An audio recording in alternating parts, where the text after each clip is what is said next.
65 Gamer Guy here with a review of Theme Park on the Sega Genesis. This is kind of a neat little game.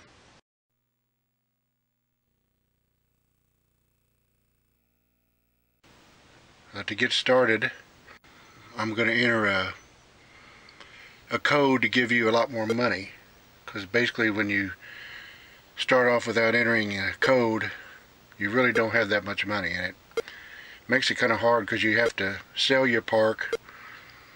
Well, you have to have enough money to build a good park and then sell it to make money. So I kind of cheat and use this code.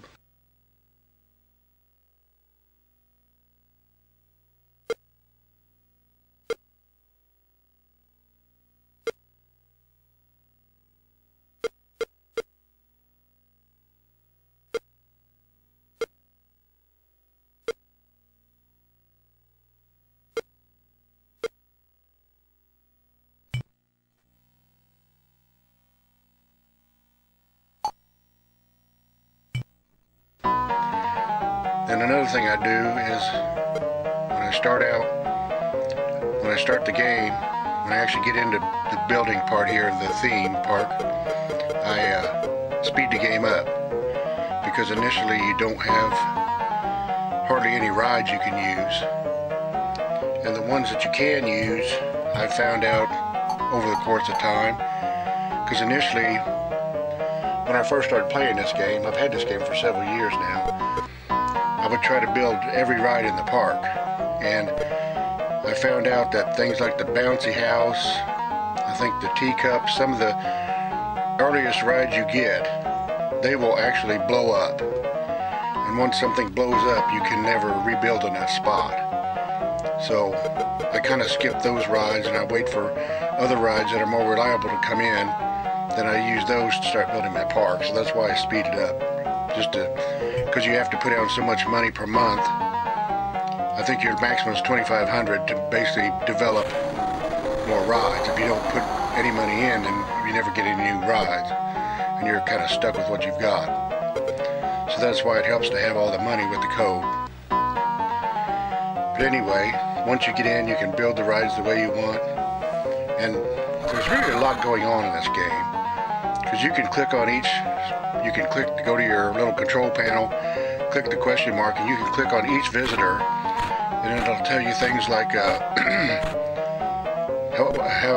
happy they are, I think how much money they have, and maybe there's a couple other things. I don't usually click on them because it doesn't really help you in any way. I mean, I guess if you know if they're happy or not, but there's not a whole lot you can do about that. There is some, but it doesn't seem to work very well.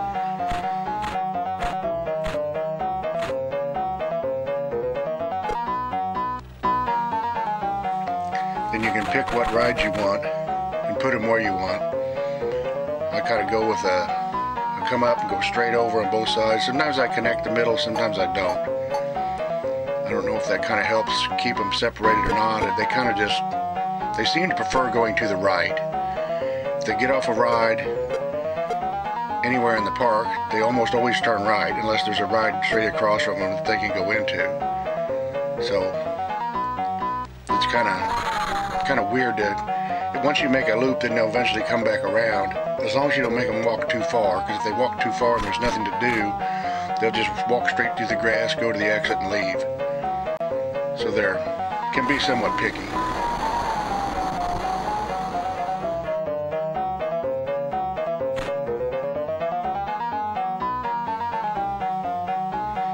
Then as you build the shops and things, basically they'll start, like if you build a burger place or a fry place, then they start leaving trash and you have to hire a handyman to clean it up. And those guys are notorious for, you can have trash everywhere and they'll grab a lawnmower and start mowing the grass. They won't pick up the trash.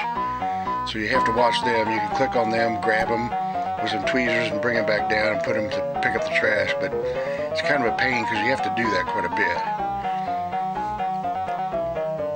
Then to keep the rides maintained, you have to hire mechanics.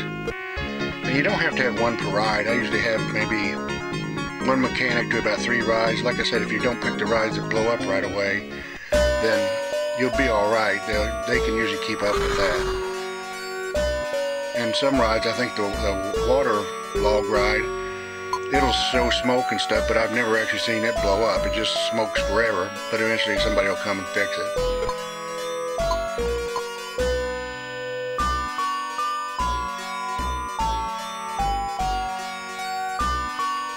And another thing that's can happen is you'll sometimes hear like a weird sound.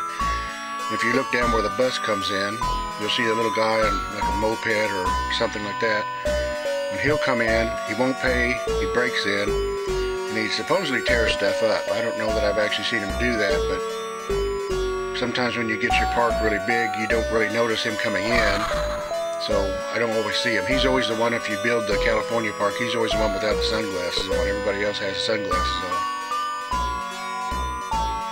And as your park gets more popular, your bus gets bigger. I think it goes up to like 5 or 6 windows, and that's all the bigger it gets. But it's a fun game. I like it. I like games like this where they're just kind of easy going, laid back. You can just tinker with it. I mean, I know years ago on a PC I had the SimCity game, and that game was about the most addictive game that I think I've ever played, because I'd be playing it for an hour or two and I think, okay, I'm gonna quit before too long. But you'd have one problem in the city where like traffic wasn't working right, or you'd lose electricity or something. It's like, okay, I want to change this, so I'd fix that. And it's like, well, okay, this over here isn't working right, let me fix that. And the next thing I know, it's another 2 hours later, and I'm still still playing this game, and it's like, dang. But this game isn't quite that way. But the main problem with the game is there's times that people will fall off of a ride. You'll hear people crying, and if you put the food places before the rides, it seems like if you get them on some hardcore rides before they get food, you'll be okay. But if you put food and then like a water ride or some kind of ride that spins a lot, then the people vomit all over the place. And so you got to keep your handyman, because you hear all people going ooh, ooh when they walk by, which, I mean, I don't blame them. I'd probably do that too, or I'd think it anyway.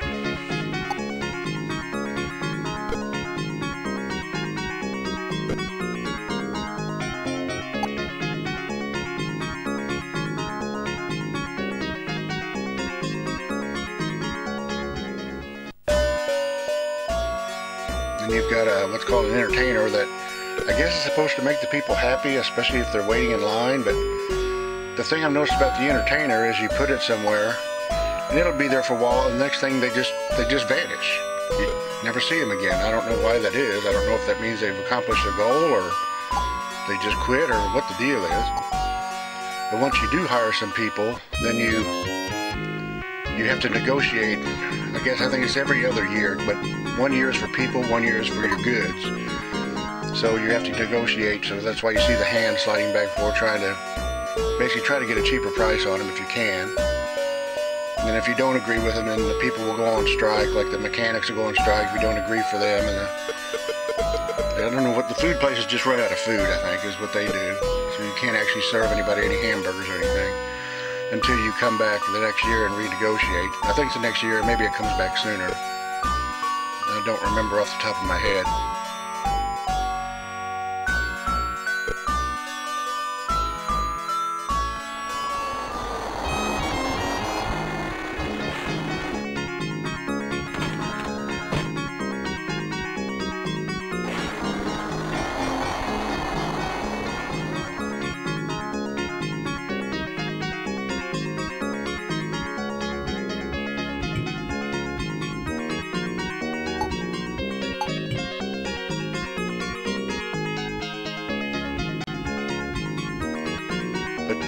This is a game I like. I enjoy this game. It's, I mean, nothing really fancy about it, but it's kind of a neat little game. It's one of those games I keep going back to and playing, I don't know, maybe once a month or so. Just play for half hour or an hour, see how my park does. Sometimes the way you build your park, it seems like they'll really flock to you, or they'll just kind of avoid you. I haven't really figured out what the key to that is, but overall, you can be mostly successful. Then once you get finished, you can basically, at the end of each year, you're offered a chance to sell your park. And you'll get a price at the bottom that says so much, and then usually you get like 4 bids on it or something, so the price usually goes up. So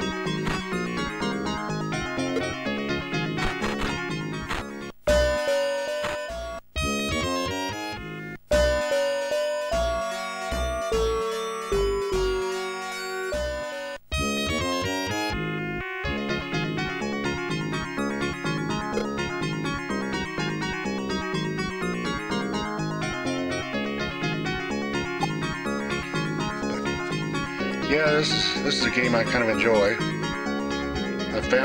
I didn't even know this game existed until, I don't know, I was looking at something on the internet, I guess on YouTube or something, and this popped up, and I thought, huh, what's that? So I watched it, and it's like, well, that looks like a neat little game, so I ordered it. I guess I got it off eBay, I think. Or maybe I bought it locally, I don't remember now, it's been too many years now.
This is 65 Gamer Guy. Thanks for watching.